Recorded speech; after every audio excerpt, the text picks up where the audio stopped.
Howdy there, and welcome back to Chapter 2 of the Writer's Workshop for the Secondary ELA Classroom. This chapter specifically deals with the structure of the Writer's Workshop.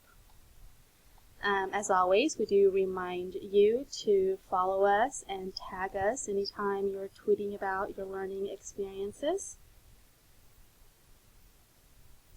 We do want to make sure that you have access to the materials that you need for this section, whether it be the handouts that you will be taking notes or the overview of the Writer's Workshop PDF. The handout for note-taking is especially crucial because this is a fast and furious presentation, and it may seem like I'm talking too fast or going too quickly. So it's just so nice to have the hard copies in front of you in case you need to go back and refer to any of the information I may have just breezed through. You will have a series of videos. This one specifically deals with a structure. You'll have one on conferences and small group instruction as well. You will be completing the assessment for Chapter 2 and then moving to Chapter 3, which is managing the secondary ELA classroom, making it work. The traditional classroom structure for the Writer's Workshop involves 4 components. The first one deals with a mini lesson, very short, very focused, instructional lesson that helps and focuses and guides students as they work on their own writing. There's a class status, a quick short procedure that allows you to quickly find out where kids are and what they're working on. The actual independent writing time where they undergo the writing process, they're writing, you're conferencing, everyone's learning and practicing the skill. And then of course the sharing time at the end where they share and celebrate, seek feedback from audiences and so forth. So we're going to break down each of these components throughout the course of this presentation. I do want you, however, to look at the suggested time frames for each. As the workshop is implemented, the time may be lessened, and also know that once students are really comfortable with the workshop, as well as teachers, then certain components are going to be removed as needed. So, with that said, we're going to go ahead and start with a mini lesson, which is traditionally about 5 to 15 minutes of class, depending on what it's being used for and the purpose. Because of that, we do know that it's brief. We also know that it's focused, and we know that it's authentic. You will be having an opportunity to review required skills for students to practice in their writing. It can be TEKS-based, it can be rubric-based, STAR-based, and so forth. If it's a grammar lesson, short and sweet on complex sentences or commas or anything of the sort. It can be a content-related lesson like transitions or thesis statements, or strategies like how to use graphic organizers. It can also be a review of skills with which at least a third of the class is struggling. So if you notice, a lot of them are still having issues with the diction or the description or the mood development, or even how to host peer conferences and how to use the Google Docs and follow those procedures. It does allow students to request mini lessons, and this is where the mini lessons are strongly effective. When students have the ability to have a voice and a choice as to what they need, you can create some kind of system where they sign up for a topic, or maybe create some kind of student poll, either online or a physical survey, and ask them, what is it that you need help with for this lesson? Whether it be conclusions, how to embed quotes, how to write rebuttals, appeals, and so forth. And you, of course, have been able to assess the progress of their writing through conferences and through feedback, so you know what it is that they need as well. The mini lesson is also a time where you incorporate teacher modeling and think alouds. This is the explicit instruction of the model. The teacher will be modeling, the teacher will be writing, the teacher will be sharing the think alouds involved while you demonstrate the portion of the mini lesson. The I do is very much a part of this. It can also move into the we do within the mini lesson, depending again on the purpose. You can also use interactive anchor charts to allow for visual reminders of the mini lesson. So incorporate the anchor chart as you teach or review a specific skill, then have that anchor chart later available, set up in a specific station or on a wall somewhere so they can refer to that lesson anytime they need to. Use models or student writing samples for authentic experiences. It's not about grabbing a worksheet and working through that worksheet. It's about finding literature or finding examples within your classroom to look at writing, to explore writing, to make writing better. So look at what you have, your reading units, your writing samples from students, and start making those teachable moments. The mini lessons, again, can be a review of essential STAR skills, like in this case, thesis statements, where you just review. Maybe a third of a class was still struggling with one of the components in there, so you chose to have it as a mini lesson. Quick 5-minute review. But you can't forget to allow them to see the connection between your mini lesson and their own independent writing during the writer's workshop. So your conversation or your dialogue may sound something like this. Now that we have reviewed the trait for the thesis statement, I want you to look back at your thesis statement in your own writing. Or you may even encourage them to say something like, when we meet in a small group or a conference today, I will be asking you about your thesis statement and how we can improve it so that it meets this criteria. Or you can even give them directions like, now look at your thesis and revise it based on this information that we've provided. So whatever your mini lesson is, you have to make sure that the direction is clear as to how they take that information and implement it immediately in their writing for that day. That's what makes it so focused and authentic and real. You can use mentor texts to teach, as we talked about. The beautiful thing about the secondary classroom is that you do have access to picture books that will serve amazingly to study the organization, to study language, to study structure. We can also use students' writings, as we talked about. Have them come up and post a sentence, and then the next day use that sentence as your mini lesson, or perhaps in the next class period, a sentence or a paragraph or a writing trait exposed within that sentence can be the mini lesson for the next class. Of course, looking at reading, what you're reading, how can these types of sentences become the catalysts for mini lessons the next time or another time as you need it.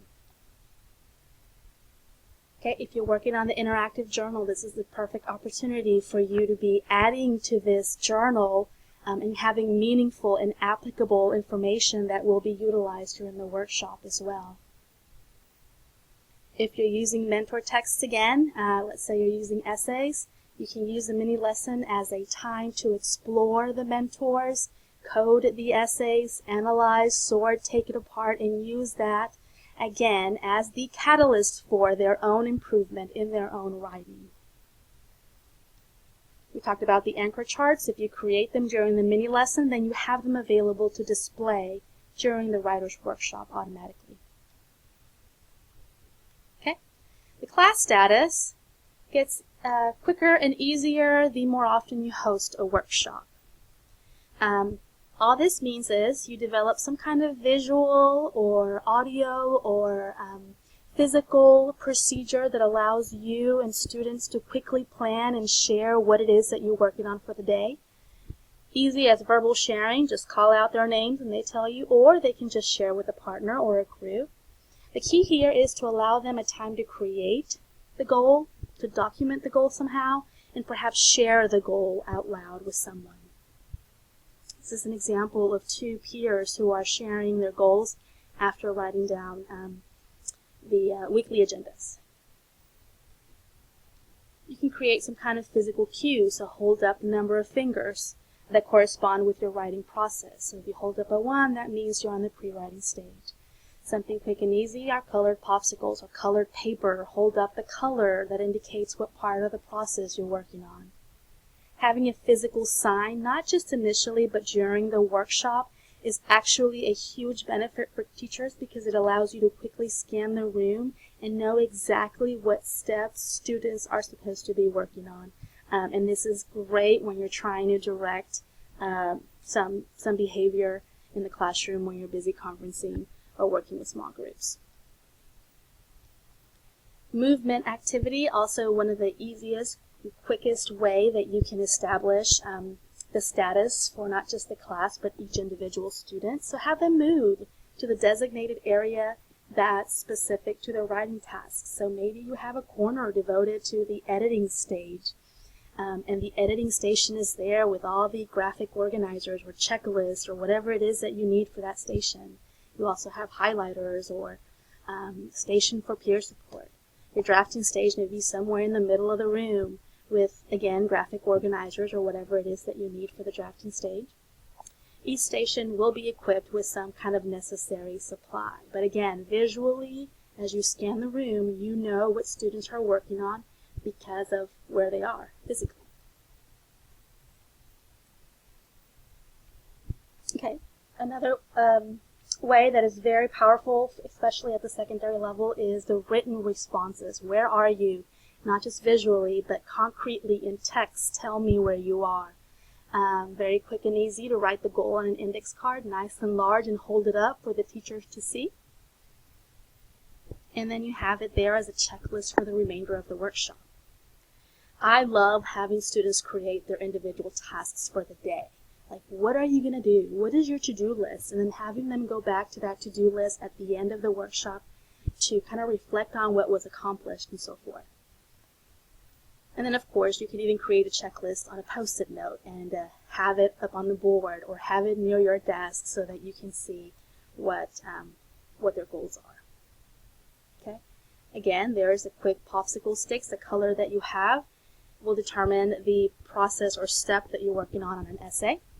You can have students actually utilize colored pieces of paper that tell you exactly what they're supposed to be working on or should be working on. And then, of course, we talked about holding up a certain number of fingers depending on what it is and where you are. Another example, very popular among the elementary, is to have some kind of visual where students can come up and change their name around, whether it's through a Post-it note or the likes, so the teacher can once again see where everyone is, what their progress is, according to whatever task they're working on. My favorite, again, very big with accountability and very big with organization and structure within the secondary writers workshop, is to have some kind of to-do list or task list for either the week or the day. What's your goal for the week? What are you trying to accomplish? Now each day tell me exactly. On that day, fill out your checklist. And then whatever didn't get done for the day, then move that items to the next day. So it's ready for them to begin the to-do list, and they'll revisit again the next day or the next week. Now this specific handout you will have and do have access to if you want to be able to use it. It's in a Word file, so you can also modify it however you'd like. One of the things that really worked about it for me is the fact that I had the reminders and the rules already there. There was no question about what you were expected to do.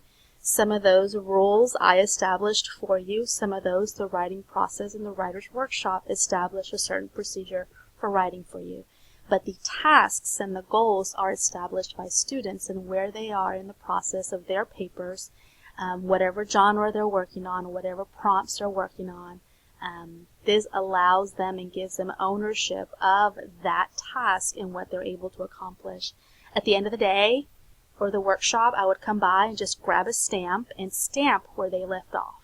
Just so I know at the end of the week they'd hand in their weekly checklists, and I would see kind of where they left off after a 50-minute class, and I would grade them accordingly. Many students will choose to not write or not complete much during the day, and they will just take it home and do it at home.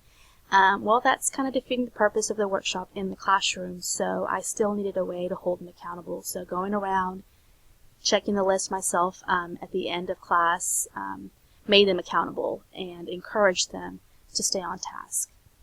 If you prefer something more basic, I do have also another example of a daily checklist. But right now we are going to be taking a break, and before we move on to our next section, we're going to go ahead and close off just a mini lesson in the class status and get ready for the next video. See you in a bit.